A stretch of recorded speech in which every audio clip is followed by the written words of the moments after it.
Are you ready to take your business to the next level? Every day there are countless books and articles that are published offering the key on how to make your business a success. It's easy to feel overwhelmed trying to keep up and run your business. That's why Deb Creer created the Business Power Hour. Keep up on the latest trends, best practices, and techniques for how to make your business a success. Let the Business Power Hour do the heavy work for you.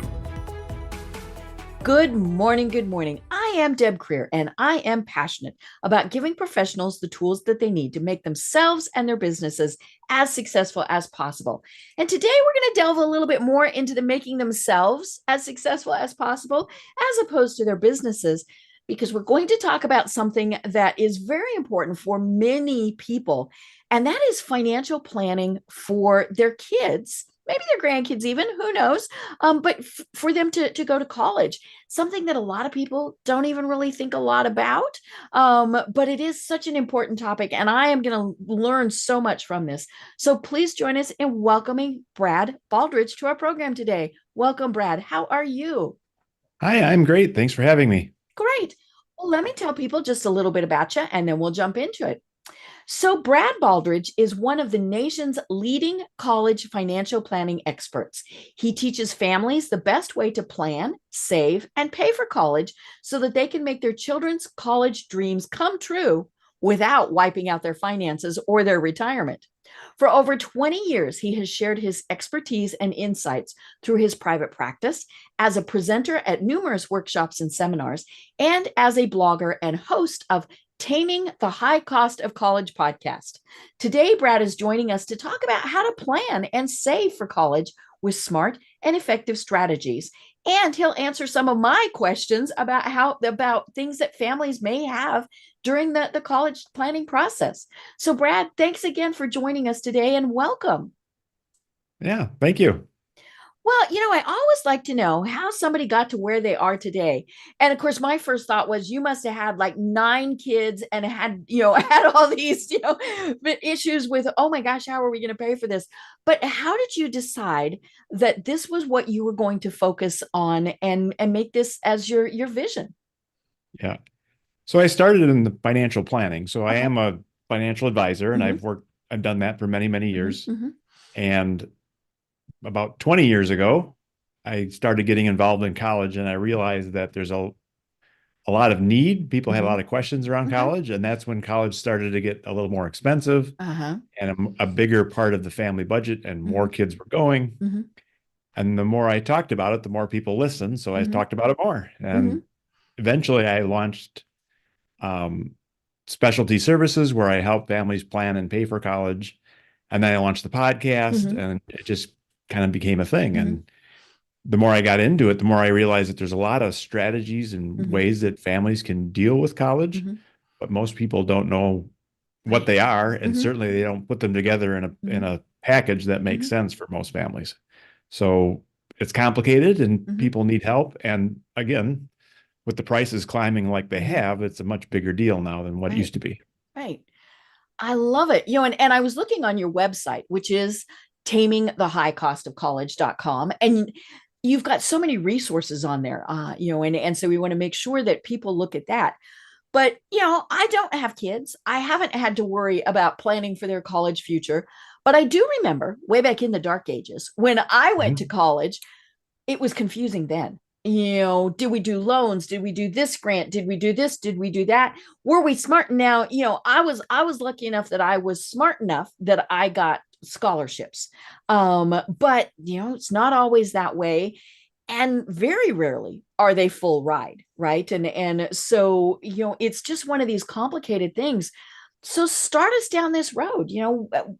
First of all, when should people start planning for their kids' college future? Yes. So when to start planning? So there's kind of two answers to that question. So the first one is now. If you've got kids and you think they might be going to college, you need to kind of bake it into your plan. Now, some people are going to have high school students where they're going to do what I would call late stage planning. Right. And then some people panic, are going to have, oh my gosh. Exactly. And some people are going to have, younger kids, whether they're 8 or 7 or, hey, we're pregnant. Right. Yeah, they set If up you those think, special accounts and all those various things. right, exactly. So when the kids are young, you're not picking schools, you're not doing the heavy lifting with Right. college planning, but you're saying, well, someday college is going to happen and we're going to have to pay for it. And I hear it's expensive. So should we start setting up some savings and investing plans for college? Should we? And the reality of it is, for most families, what you need to do is realize that it needs to be part of the family budget from, early on, so that you Right. can save and invest some money, or at least not learn how to spend everything you make. Because when we get to late stage planning, now we've got kids in high school. Right. That's when it all kind of really have to do all the work, right? Because now you're visiting colleges, you're filling out applications for admissions and trying to figure out financial aid and loans and all the ways that you might pay for it. And even if you rolled into that time with a big pile of money, saying, well, we've got more money than we need, there's still a lot of planning to do, Right. because you don't want to waste the money, first of all, Mm-hmm. and you still got to figure out what schools are appropriate and how to pay efficiently and all that kind of stuff. Right. So that's kind of the lay of the land. But the switch from colleges someday, and maybe we'll do some basic investing and that type of thing, to we're there, is ideally sophomore year. So Right. Okay. in my opinion, and maybe freshman year for people that have more complex lives, if you're business owners or something Right. like that, where you've got more moving parts, well, then planning earlier is better. Right. I've never, ever had someone say, I started this too early. Right. Because let's be honest, if you did, that's great. And Right. if, little Jimmy or Sue weren't college bound, well, then you use that money somewhere else. Well, absolutely. And then, of course, I have lots of people say we did this too late, and we're, Right. and I think a lot of people have heard about the challenges, the stress that's on the kids and the parents, Right. and it's just a challenging time. Part of that, I think, is because of procrastination, either intentional Right. or just didn't know what I didn't know, and all of a sudden we realize we're way behind and we got to do all this catch-up work because we've got 6 months to do 12 months of planning because we're up against the deadline. And that's where I think, so for a lot of families, if you start earlier, you can spread out the pain a little bit, and it takes some of the stress off. Yeah, kind of the $5 a week thing adds up. Right, exactly. So that's, I think, the big piece of it, right, is understanding what you're getting into. And I think that's kind of the other challenge for a lot of families, is it's relatively complicated because, the government says, well, college is getting expensive. We're going to create some programs that help. And here's a program for the low income, and here's a program for middle income, and here's some tax breaks, and here's all. Well, and then the colleges say, oh, we're expensive. We're going to put some programs out there. And the states put some programs out there. Well, now you've got this myriad of stuff and saying, well, which programs are for me and which ones aren't? And will I get need-based aid? Will I get merit aid? Is that college really that expensive, or will I get some sort of discount? And it gets complicated. And the more you understand, the better you understand the game. It's kind of like taxes, right? Taxes are very complicated. Right. We hire someone that knows the game and help us play well. Well, same thing around college planning, right? It's complicated, and there's for many families, there's this works better than that if you do it. But you got to know it exists, and then you have to understand the rule, and you have to understand the exceptions, right? Right. Another challenge is what works for one family may not work for the next, and probably won't work for the next, because it's a complex system where, is your student strong academically, super strong academically, or just an average kid, or below average kid for that matter? That has a big impact on what colleges you look at and the prices you pay at various colleges. And of course, whether you even get accepted at all to some of the colleges. Right.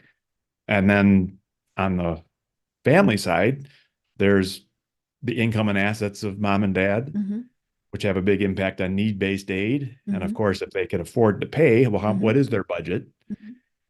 College is getting crazy expensive. 10 and 20 years ago, I had many parents say something along the lines of, well, we just want to find the best school, and whatever it costs, and we'll pay for it. parents don't Sometimes say you that can't anymore. do that anymore. Exactly. Mhm. The most expensive schools now are 90,000 plus per year. Wow. Now, is that tuition only or is that with all expenses? That's all expenses. So that's Okay. what we would Okay. call the cost of attendance, which Okay. is tuition, room and Mhm. board, books, fees, beer, and pizza. Mhm. It's the Mhm. whole cost of a typical college kid, Right. Right. including some spending money, Mhm. ID for cell Mhm. phones and dates and Mhm. pizza and Right. It's a laundry and little all that kind pocket of stuff. change. Mhm. Right, Mhm. exactly. And then tuition Mhm. and is the big one, and then room and Mhm. board. And that could be on campus or off Mhm. campus. It still can be That can covered be with hefty. financial Mhm. aid and that kind of Mhm. stuff. Right. Right. So, and of course, everything that is published when you're doing your research is average. Mhm. So that's the average of at that school. Right. Mhm. It's not what you're going to pay Mhm. necessarily. You could be Mhm. above average or below Mhm. average. Mhm. So that's another, so sometimes there's wide variability, sometimes Mhm. there's not. But Right. um, so the average state school is 28,000 a year now. Mhm. And I the was thinking average 30, so I was pretty close. Mhm. Right. And the average private school Mhm. is around 60. Mhm. Now, but we don't pay the average sticker price. Right. There's a lot of Yeah, that's the scholarships. listed price. Mhm. Exactly, right? I mean, if you think back when we used to buy cars and they had Mhm. the price in the window, Mhm. and then there was a secret invoice price, and you Mhm. could, nobody would know what the real Mhm. prices are. So the car Right. dealers always Mhm. have that big advantage of they Mhm. know all the numbers, Mhm. and then with the internet and a lot of information got out. Mhm. So now you could go look up what everybody else paid for Mhm. the car. So you could Right. figure out what a fair price Mhm. is for all Mhm. these cars and that kind of stuff. Mhm. We're kind of there with college, Mhm. except because of the wide variability Mhm. of the amount of discounts, right? Mhm. So the average discount at a state school is $8,000. And the average discount at a private school is 25,000. Well, now what's a discount? How does somebody get a discount? All right. So discount is all the free money that you might get to bring your price down. So that would Ah, be scholarships from the okay. college, Okay. scholarship grants from the state and Mhm. federal government, outside scholarships, Mhm. all different ways that you can Mhm. employer benefits for the Mhm. student if they work Mhm. at a place that has benefits, Mhm. or employer benefits for the parents, because Right. some parents will work for a Yeah, some company companies, yeah, they provide that that. say we Mhm. offer scholarships Mhm. for the children of our Mhm. employees. Mhm. Um, so there's all kinds of different ways that you Mhm. can bring the type price down, but on average, it's 8 or Mhm. 25,000. Okay. So Mhm. that's a lot of people are like, well, I want to get my share of that. Mhm. Right. And the reality is, especially at state schools, there's a swath of the population out there Mhm. that is essentially going to pay full price. They're not Mhm. going to get a lot of discounts, Right. Mhm. whether and it has a lot to do with academics, and it has a lot to Mhm. do with ability to pay Mhm. and need-based aid as well. Mhm. Right. Right. But then there's certainly situations where you can get substantial discounts. Mhm. So just because the college says it's $90,000 doesn't Mhm. mean it's 90,000 for you. It could Mhm. be 10 or 20 or even zero for Wow. some, Mhm. Right. and it could be full 90 for Mhm. others. Mhm. And that's very common, especially Mhm. at the high end. Mhm. Stanford put out a press release a couple of years ago that said if the family income is below $100,000, Stanford will be free, zero tuition, Yikes. zero Oh. world, right, Mhm. zero room and board, Mhm. so fully free. Mhm. If your income is between 100 and 150, Mhm. then you're going to pay zero for tuition, and you might have to pay some towards room and Mhm. board. So for the right kids and the right families, Right. Stanford by far is going to be the low Yeah. cost option. And Zero is hello, hard to it's beat, Stanford. right? But that's the other challenge, Mhm. right? Is in order to go to Stanford, you have to get accepted to Stanford, Mhm. and Right. And that's that's a you got to pretty be tough academic school. Mhm. very tough. You have Mhm. to essentially have to be the rock star in Mhm. order to get into that Right. type of school. Mhm. And there's 25 other schools in the Ivy League and that Mhm. are all similar to that. Mhm. And then you kind of move down from there. And, Mhm. you know, so a lot of families are like, well, can we apply to the highest level or the next tier, or where do we fit, and how will all the pricing work out from there? And it's a bit of a challenge, right? Mhm. So for many families, the price to beat is going to be your local state school Mhm. at full price. Right. Especially for a Mhm. successful higher income Mhm. family, Mhm. where that's the place to start. Mhm. So a lot of states have a, kind of a flagship that's highly Mhm. rated and pretty strong, and, in Right. Wisconsin and Illinois and Mhm. UVA Yeah, and I'm in Georgia. There's Florida. that little thing called, UGA. Everybody's Right. heard about that one. Right. Exactly. Now, the challenge there is they get competitive as far as admissions Right. now, hmm because not They're getting everybody so can go to many. those schools, right? So, but if you can get into those schools, a lot of times that's a great hmm situation. And a lot of times those schools are a bit more expensive than the rest of the state schools. hmm The average state hmm school is 23,000, but the Right. flagship is 27. hmm hmm Also, the flagship might be a little more generous because they tend to attract a lot more donors and a hmm lot more. Right. So they've got um, they've got a bigger till to pull from.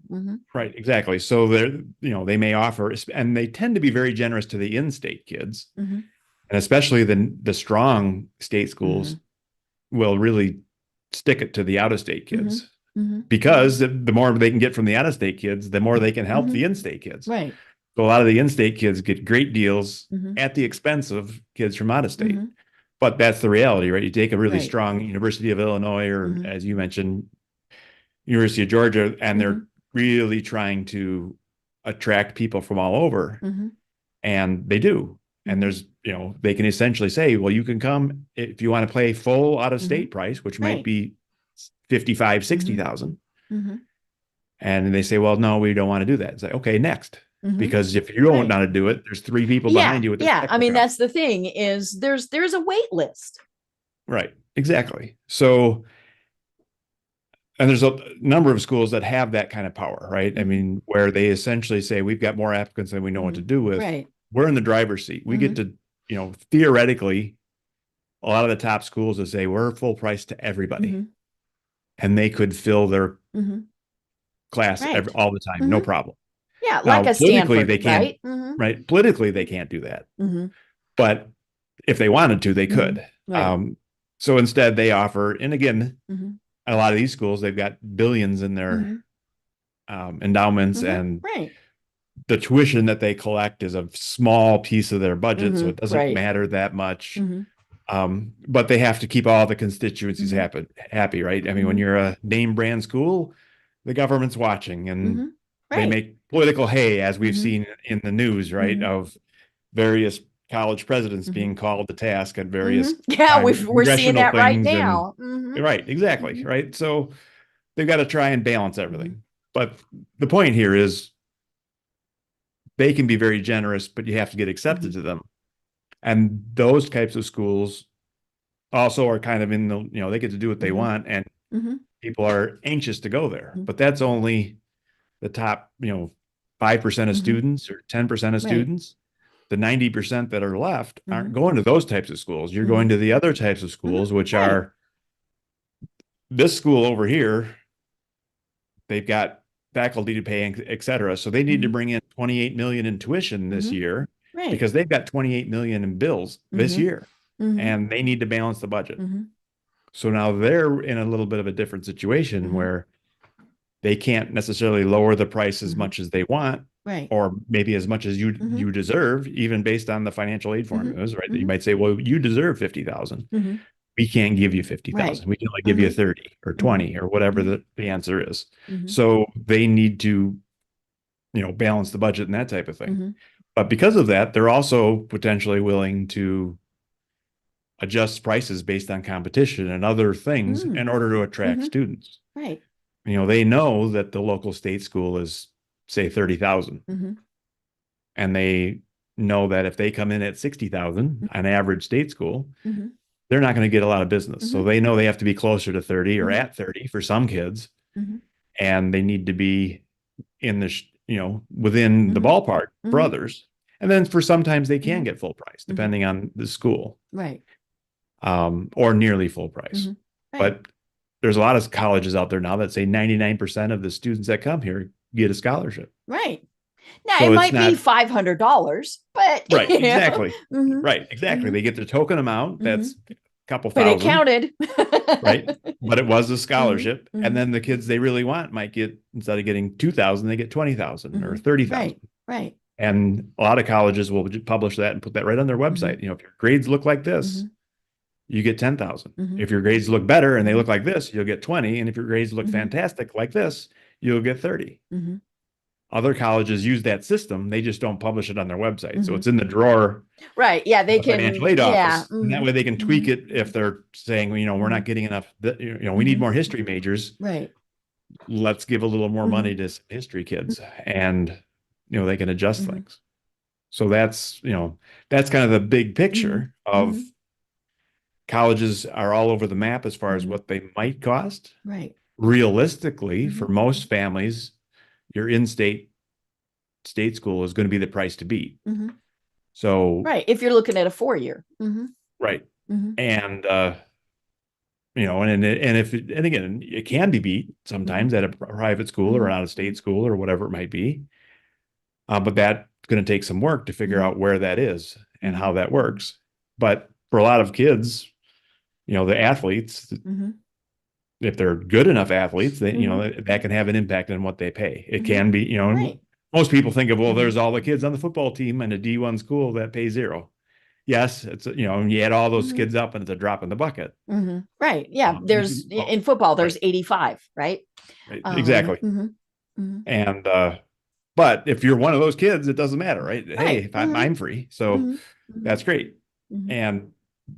But when you start moving into rowing or anything except football and basketball. Let's be honest, right? Right, exactly. Those are the money sports. They have huge budgets. They pay the coaches crazy amounts of money. Why? Well, the TV deals and everything else, makes that big business. Right. But the track and field and the women's right. Yeah. field hockey, etc. Yeah. They don't have an income. So yeah. So not only do they not get full scholarships, there's just not a lot that they can even do. Right. And I think that's one of the things that is a challenge is just, finding, as you said, finding all of those things. As you were talking, I'm thinking, oh my gosh, it's a full-time job for, a parent to start figuring this out. And then of course, things change, right? Yes. The government offers something different. The school administration changes. COVID hits. I mean, all of these various things. And so you might think, hey, we have little Billy and little Sue's, college set, and then they graduate and it's not. Right. And so that's the other thing is, everybody just has to stay up on this. When I went to, like I said, back in the dark ages, when I went to college, my parents had done the very fiscally responsible thing of saving every paycheck. That there was a special bank account that, was my college fund. Right. And, and it was just in a bank account, wasn't invested, but this was long enough ago that people, the bank was okay. Right. And I went to a private out-of-state school. So my college fund lasted 2 years, Right. And then it was, got to go home to the in-state school because I hadn't changed my residency. And so I was able to go back to Colorado and go to the in-state school there. But yeah, I mean, my parents and even I had thought, hey, we're set. And then that money ran out. It was just amazing. And I think that's the other thing is people, they think, okay, we've got this amount of money set aside, and then they never really stop to actually figure out here's what's going on. And I think that is a big challenge is we're doing all of those things, and then of course there are the things that could happen, like say if you're on an academic scholarship and your grades drop because you had too much of that beer and pizza that you mentioned before, Right. or you're an athlete or something like that where you have a very specific scholarship and you change. Good friends of ours, a very, very smart kid. He had a full ride scholarship to a certain college on the campus. So it was a business college that he had. And a year into the program, he thought, I don't want to do this. And so there went his full ride scholarship. Now he knew that he had done all the numbers and all of those things. And so, he made, a very intelligent decision. But yeah, it's tricky where that money comes and money goes. Right. Absolutely. I think there's another element there that you need, is in a lot of cases, students are relatively undecided and don't really have a clear path. So then your planning needs to be a little more Mhm. flexible Mhm. because it's like, well, we don't know what Yeah, schools so you we're can't apply for that shooting at. math scholarship or whatever. Right, exactly. And some kids are much more focused, and Right. and they're, they want to go into teaching, they want to be a Mhm. teacher, they've Mhm. got it all laid out, Mhm. you know, and some of those kids are very focused, and that it Mhm. actually happens that way, Right. right? They wanted to be Mhm. a teacher, and in Mhm. the end, they are a Right. teacher, and Mhm. Mhm. they executed their plan. Mhm. And as you mentioned, some kids have a very focused plan Mhm. until they don't. It's like, I want to be Right. a teacher. I want to be, Mhm. no, I don't want Mhm. to be a teacher. Now Mhm. that I've done some student teaching, I'm Mhm. out. Right. And Or then they have to sometimes kind it's of, just a matter of, ooh, I had a bad professor right? and I don't want Exactly. to do that. Right. So that's part of the planning process, is having some of that flexibility and Mhm. understanding what your other options are. Mhm. And then there's all, what I call the strategies and tactics, Mhm. right? So if you do this, you'll get a little more need-based aid Mhm. money. If you Right. do this, you'll save some taxes. Mhm. If you do this, you can improve your Mhm. budget, and then you can Mhm. afford to save another 300 a Right. month. Mhm. All those different little things, Mhm. there's literally hundreds of those. Mhm. And the challenge is figuring out, well, which 5 or Mhm. 10 or 20 are actually going to help our Right. family. Mhm. And it's a different 5 or 10 or 20 Mhm. than what your brother-in-law Right. did, Yeah. right? So, Yeah. When I went back to in-state school and had, my financial aid, it was like, ooh, we don't have anything. My father retired.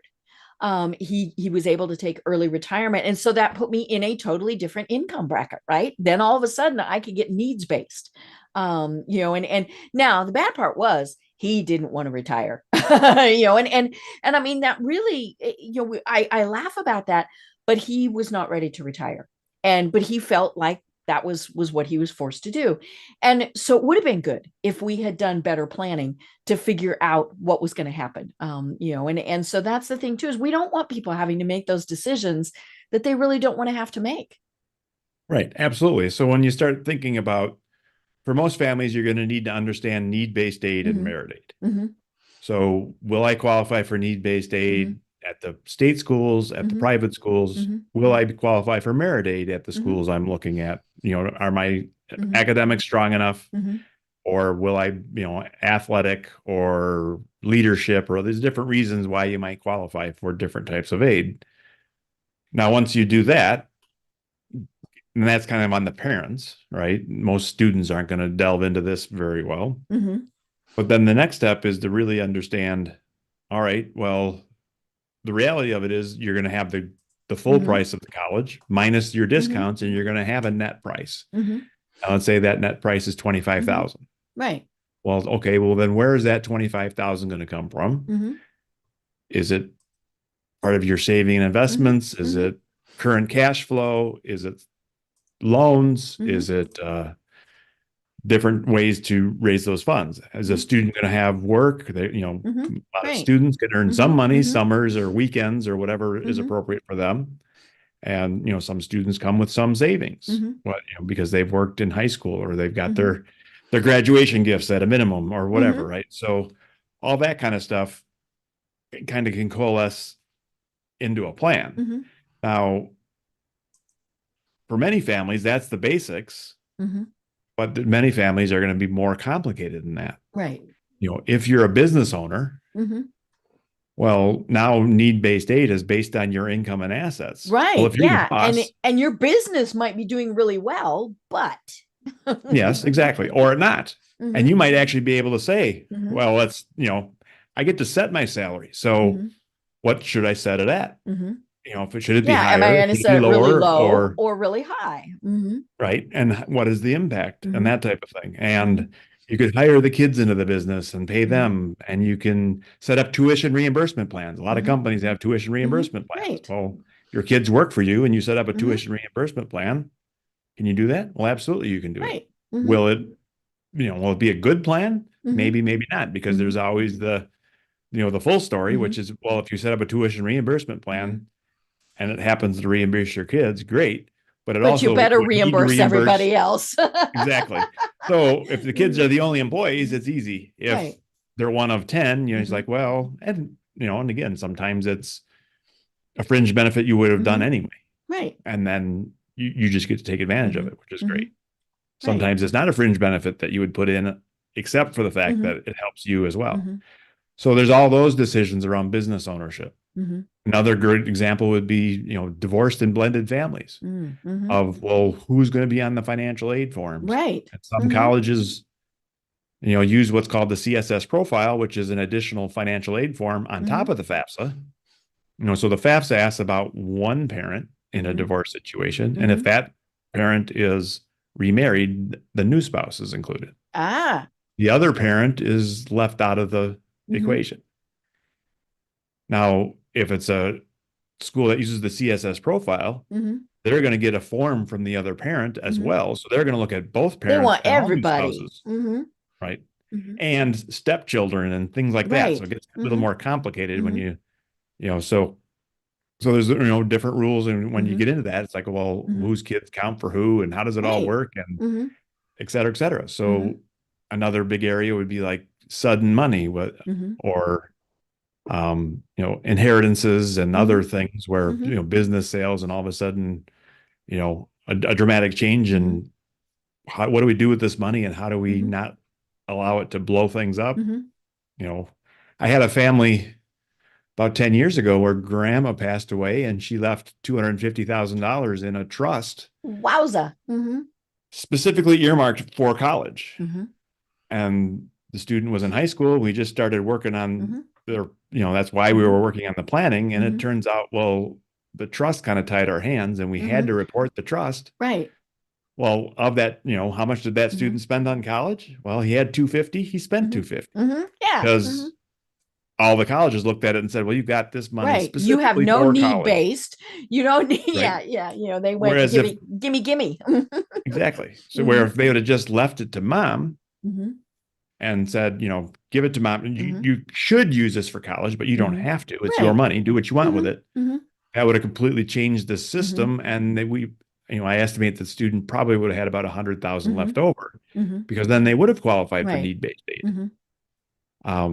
But grandma didn't know what grandma didn't know. Grandma thought she was doing a really good thing. Right, exactly. And I think that's the challenge of planning is, making sure what you do makes sense and understanding the rules and how it all fits in. But, so I work with families that have inheritances where, what can we do? You've got complicated things like I inherited an IRA, and if I take the money out, that causes income. But if I leave it in, I have to take it out in certain ways and all that kind of stuff. Well, there's a lot of planning opportunities where maybe you leave it in the IRA and set up a beneficiary IRA and don't take it out till college is over. Or maybe you take it out very quickly because you need the money for college, and it makes sense to take your lumps early so that you can fund a plan for the future. Right. And everywhere in between. So, inheritances, I think there's a lot of moving parts and a lot of complication where doing it well can be a huge difference compared to not doing it well. Again, hundreds of thousands of dollars difference in some situations. In other situations, maybe it won't make any difference at all. And that's the challenge, right? But you don't know until you really dive in and work it out and try and figure it out. And you don't always know what's going to happen. I mean, they might not have known that grandma was going to give, and right. Well, and now would it have made a difference if grandma said, okay, I'm going to give little Billy 250,000, but not till little Billy turns 25? Generally not. Right? Because in general, when you tie the money up, the financial aid system looks through that and says, well, Billy is the beneficiary at 25. So we're going to take the net, it's a complicated financial, the net present value of that future benefit. Right. And we're going to use that. We're going to count that against you. And the reason that is true is because then everybody would set that up that way. Right. Yeah. Anybody that might be a college student can't have the money till they're 25. And now all of a sudden, a bunch of wealth is not included in the system.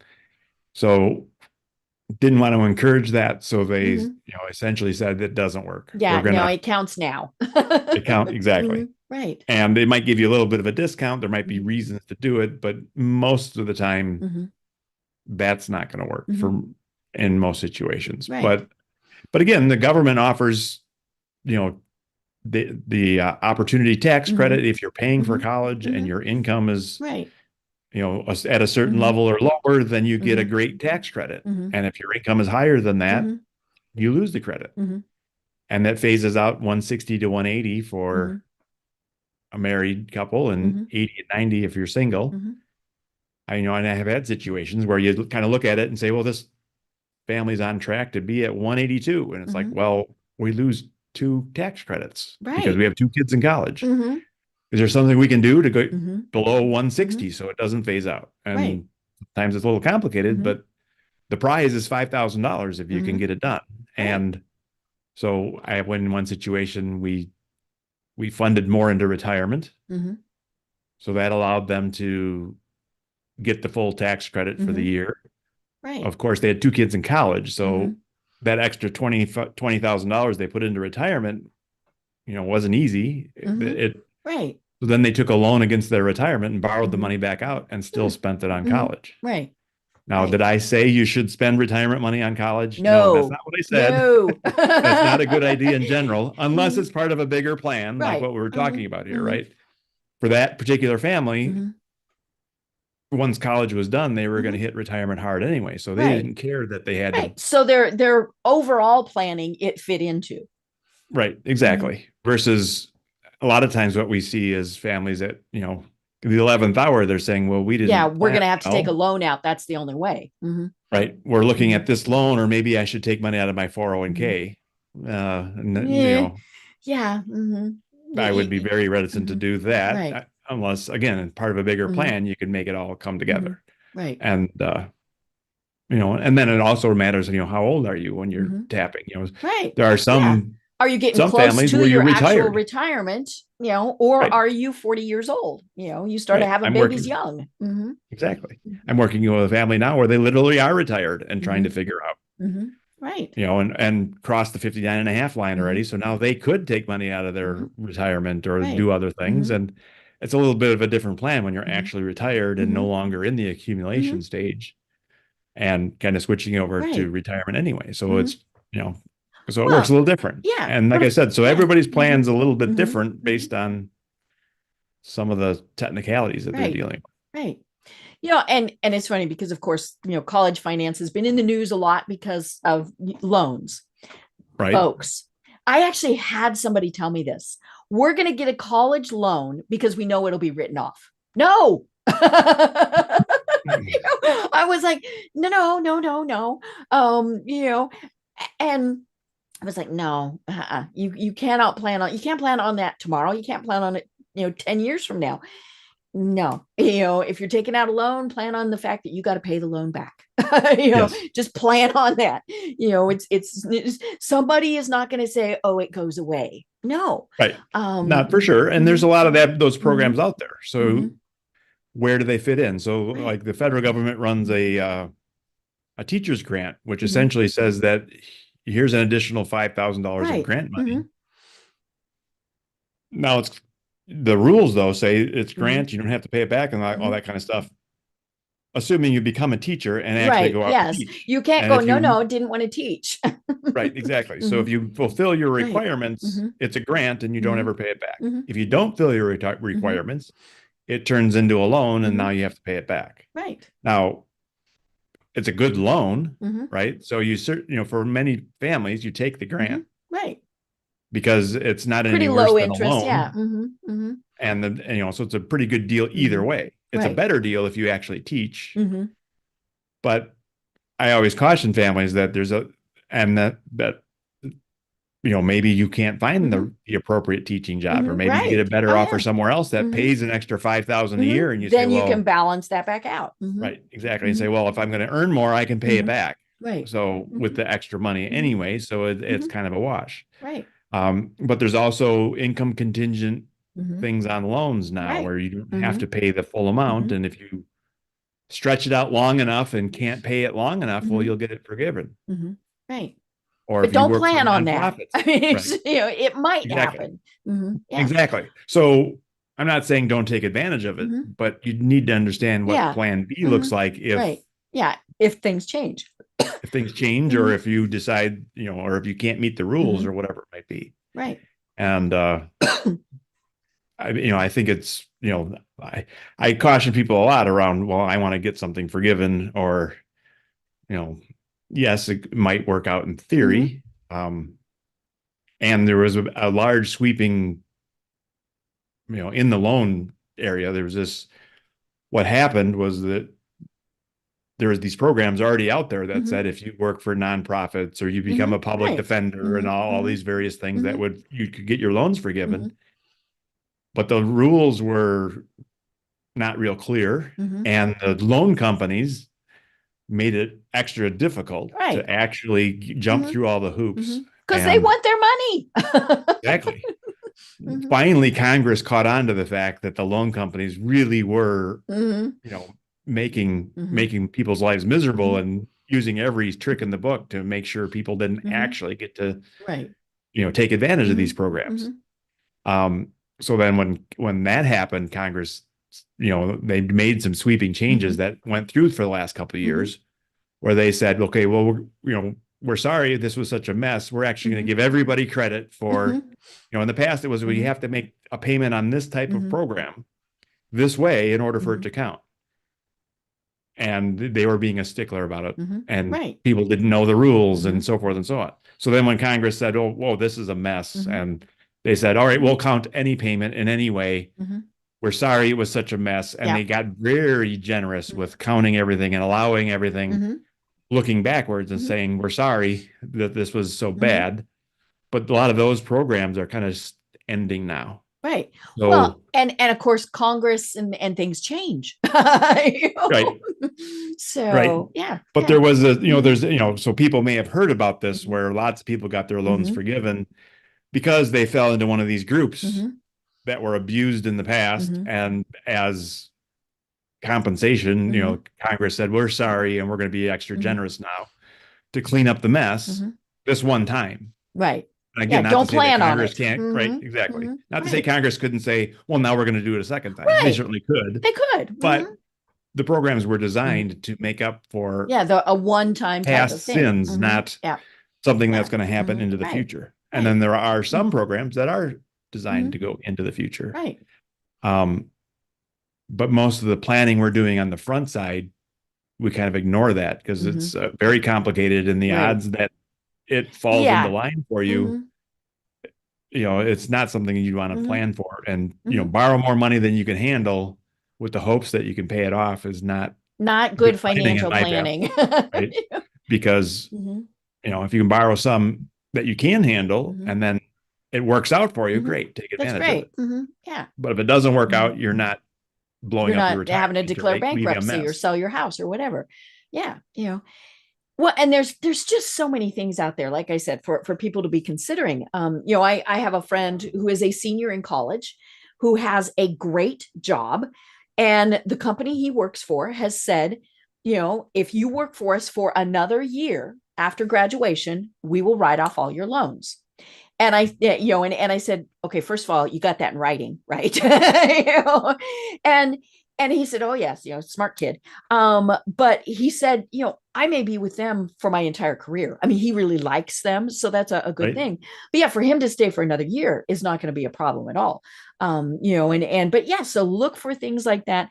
And then it's amazing to me how many different scholarships are out there, and usually they're small, right? Civic clubs give like $250, $500, maybe $1,000. I did a recommendation for a young lady that I know to get a scholarship from the American Kennel Club, right? So the AKC, it's $1,000 scholarship. She doesn't have to, there's no contingency on it that she has to be doing anything pertaining to dogs or anything like that. It's just, she has to, and there were some things like she had to have been showing dogs and things like that. But, and my first thought was it's $1,000. And then I thought, that pays for several books. And so, but then of course, and I belong to the National Beagle Club, more dog stuff. Right. And so we have a scholarship that we offer, but the contingency that we have put on it is we write the check to the school. We want to make sure that the money is going where you say the money's going to go. And, our other option, one of the things, and I think what we may end up doing is more along the lines of, hey, we get a gift card to the school bookstore. right? Right. Now they can buy something besides just their books there. They might get a whole bunch of t-shirts, but at least we know it's going a little bit more towards the university. But yeah, there's so many different things that are out there, and Right. people just need to really research what's going on, because $500 4 and 5 times, that adds up pretty fast. Right. Absolutely. So, right. On my website, we've got the scholarship guide for busy parents. Yeah. And that's a resource. Mhm. It's not going to teach you everything you need to know to go do all the work. It's going to teach you whether or not each type of scholarship is something you should spend time on. Right. And then you can decide, okay, based on what I've learned, I'm going to go learn more about Right. Yeah. need-based This one scholarships. I'm takes going to a learn more letter about, from 2 right? people. This one takes a lot more than that. Right. Exactly. So I had a family, do 40 scholarship applications, win 7 for $39,000. Not And bad. right, exactly. But they're rare. I mean, I've done 300, 400 college plans, and that's a handful of families Right. do that kind of work. And some do that kind of work and they don't win nearly as much, right? Right. That's the shining star, but it's rare.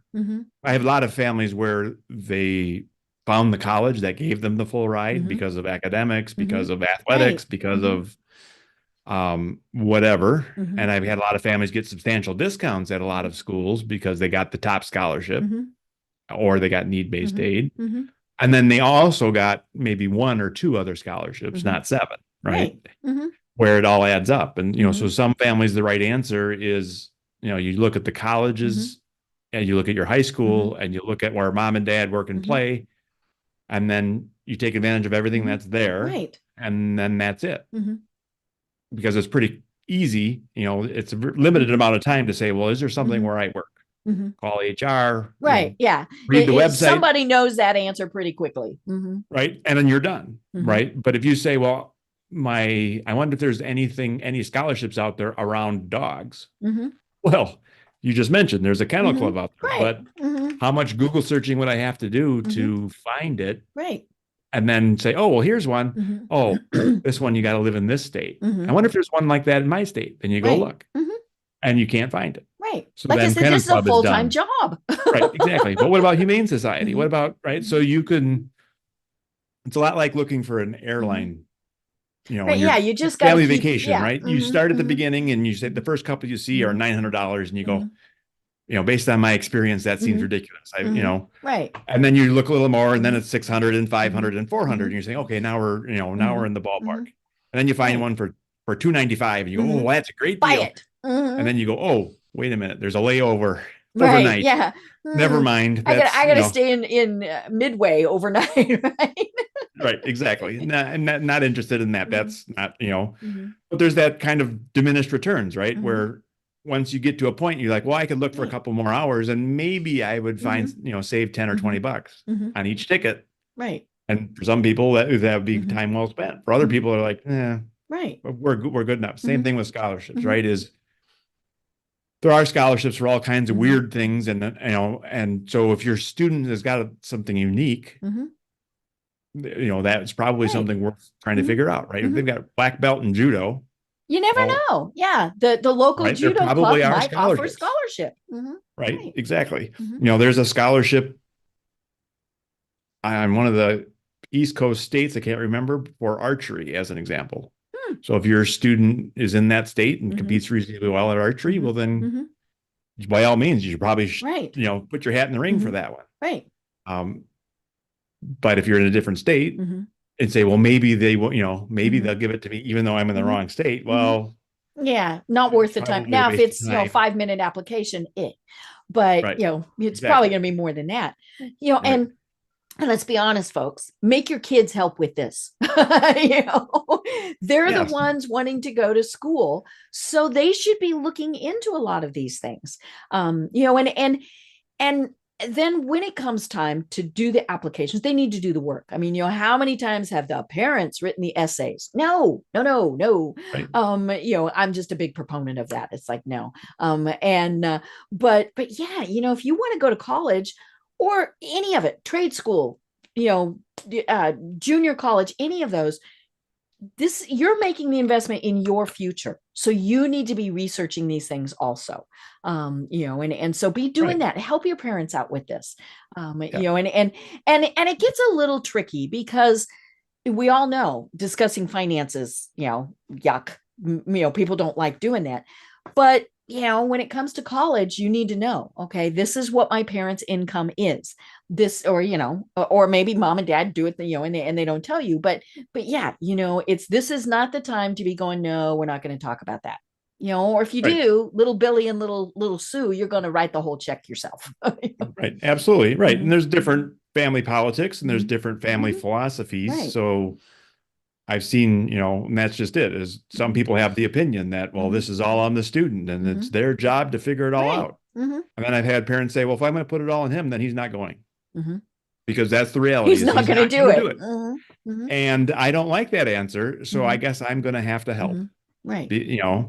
and that's Usually it's more of a teamwork thing, right. but yeah. Exactly. Mhm. Right. Mhm. And I'm going to have to help a lot more Mhm. than my oldest. My Mhm. oldest, Mhm. they did it all and I Right. just Mhm. watched. Mhm. By the second Well, one, mhm. they're not Mhm. going to do it Mhm. all, Mhm. and they're not going to just watch. I'm going Mhm. to have to, push them and Mhm. push them hard Right. for them to do their Mhm. part, and I'll have to help Mhm. with all the other Mhm. parts, and that's the way it is. Mhm. So, Well, kids are different, and that's where I yeah. think there's a lot of frustration when Yep. a Oh parent, yeah.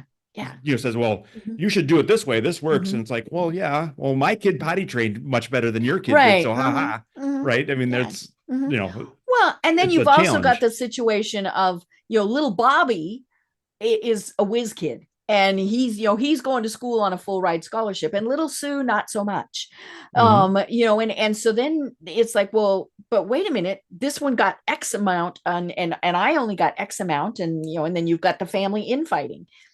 It's a Right, tricky exactly. time. Hmm. Exactly. I mean, a lot of the discussions we have when we're planning early on is, how are we Hmm. going to be fair? Right. Yeah. And what does fair mean, right? So for Hmm. some families, that Hmm. means it's none of their business. I'll give them what they need Hmm. or not, and it's Hmm. my decision. Other Right. families, they get exactly the same dollar Yeah, amount. you get Other 15,000, families, and right? yeah. Hmm. Hmm. Other families, they get just to fill the Hmm. gap, whatever Hmm. that means. So if they Right. choose to go more expensive, they Hmm. may get more money, Hmm. but we need to think if it's worth it, right? It's our money. Hmm. We're going to Right. have opinions Hmm. about where we spend it. And are they going to take care of us when we get old? Right. Exactly. Right. So there's no right or wrong, Hmm. but if it's everybody's going to get a Hmm. $100,000, Hmm. and then and Hmm. they get to keep the leftovers if they have Right. leftovers, Hmm. or, well, then we got to build the plan Hmm. perhaps differently Hmm. than if it's, everybody Right. gets $10,000, Right. Yeah. or we're going to do what we can where Hmm. we can, or, Hmm. so, and a lot of times when we talk with families, mom says, well, I worked, busted my butt, worked many Hmm. jobs and fought my way through Hmm. college. And then They're going to dad do says, that too. and you have to do that too. And Hmm. dad says, well, my parents helped and I saw how struggling it Hmm. was. And, Hmm. and they might have a different opinion, right? Hmm. So some parents that worked really hard to do it Hmm. say, and it sucks so bad, I don't want to do that to my Right. I'm kids. going to make sure that they don't have to do that. Hmm. Right. And others say, it was good for me. It'll be Hmm. good for them. I want Yep. them to do that. Taught me how to So, how to live life or whatever. right. Hmm. Hmm. And in between, right? So Hmm. there's no right or wrong Hmm. here. It's part of the process. And then Hmm. I think the other really important thing for parents to keep it, one of the worst things the politicians Hmm. ever did, and media, et cetera, is Hmm. everybody deserves to go to college. Right. Well, Not no, everybody wants to go to college. not everybody should go to Hmm. college, Right.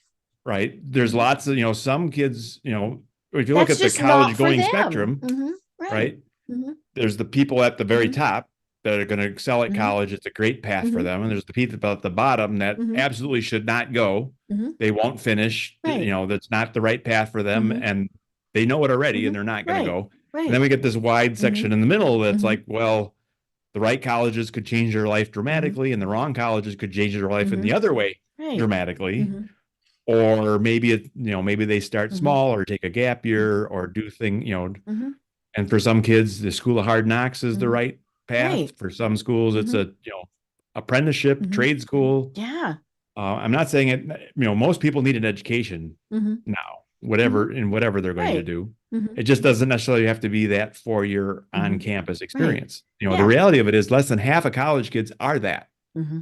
Less than half of the kids are Hmm. the kids that go from high school to college and live Mhm. on campus and do the Right. Yeah. college There's thing. all these other mixes that are in there. You know, the other half are adult learners Mhm. and kids that are going to Mhm. community college from home and Mhm. all the other areas. Mhm.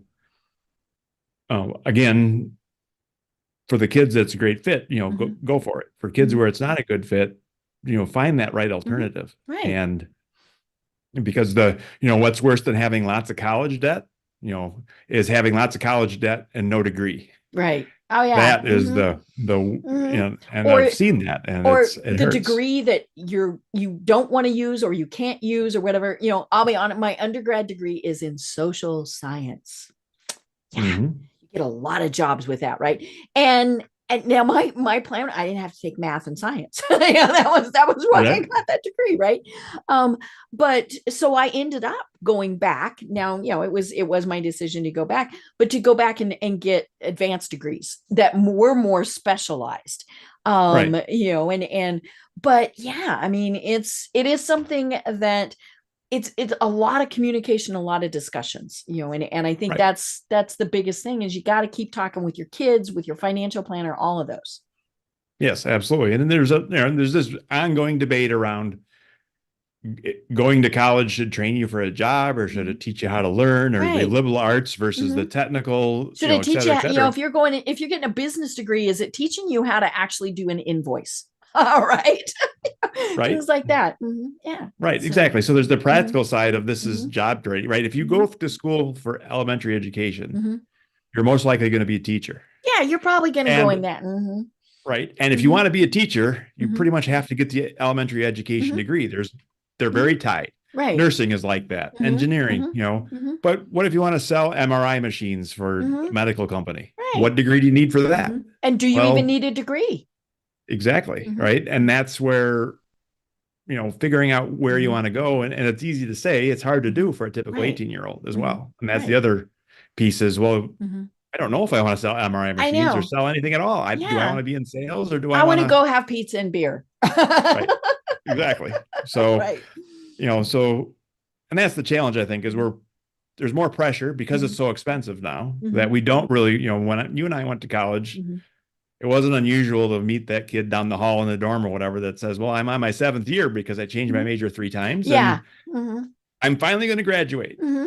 But it took 7 years and three Hmm. changes. Hmm. Parents do not want to hear that now when they say, No. well, it's, Hmm.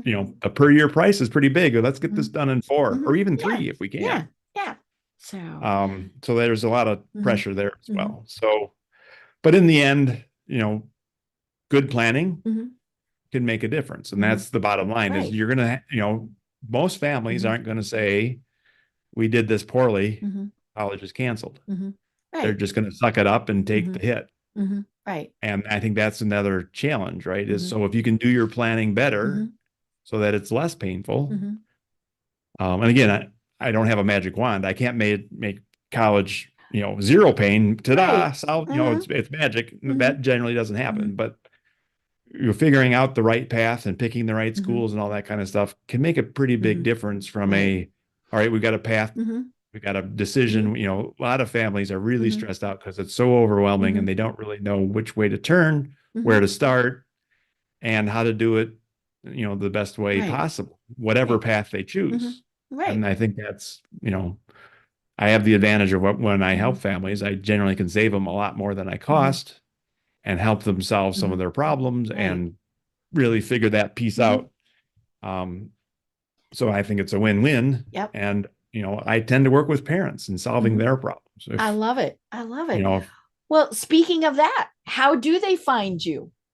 right. So everything we do is at tamingthehighcostofcollege.com. Hmm. So that's our website, and we've got our podcast Hmm. there as well Hmm. as out in the world, And wherever you so get many podcasts, resources. Oh my gosh. right? Hmm. A lot of free resources. We got a Hmm. free email Hmm. newsletter. The scholarship guide for busy parents is Hmm. there. We've got a financial aid calculator there. Hmm. All kinds of other cost of colleges by state. So if you want to see some Ah. numbers, Hmm. not just the list price of Hmm. this college is 52,000, but Hmm. also this college net price is 36,000 Hmm. at this income level Hmm. and 26,000 at that income level and Wow. 20,000 that, Hmm. so again, some of the statistics broken out. Hmm. my caution is, those are all averages. You're not average. Yes. So you will probably pay something different, but it gives you a place higher, to lower, start, but gives you an right? idea. If you're trying to build a budget of what's reasonable, Mhm. should I be targeting 50,000 a year? Should I be Right. targeting 20? Should I be, that's there to, help kind of get your head around that. And I think that's where I think the financial planning profession doesn't do a great job, right?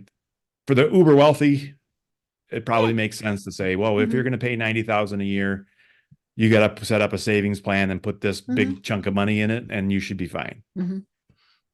But for everybody else, when they just take the price and they say, you need to save 4,000 a month for college because you want 90,000 a year, Right. and people say, well, that's a lot of money. There's a lot more nuance to it than that. Right. And I think, for financial planners that tend to work with the wealthy, they just do a basic, if you save this much, you'll have this much when they're 18, and you'll write a big check and it'll be taken care of. That only works when you're multimillionaire, Right. And that's fine. But when you start talking about upper middle income and down, right? If your income is 300,000 or less, you may qualify for some need-based aid. Right. So you want to plan for it.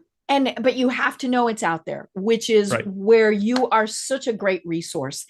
And this has been absolutely fascinating because, like I said, I don't have kids and I went to school back in the dark ages. And so this has been so cool. I encourage people to go to your website, which again is tamingthehighcostofcollege.com. So many resources there. So many. Do you have any final thoughts that you want to leave everyone with? Just do it.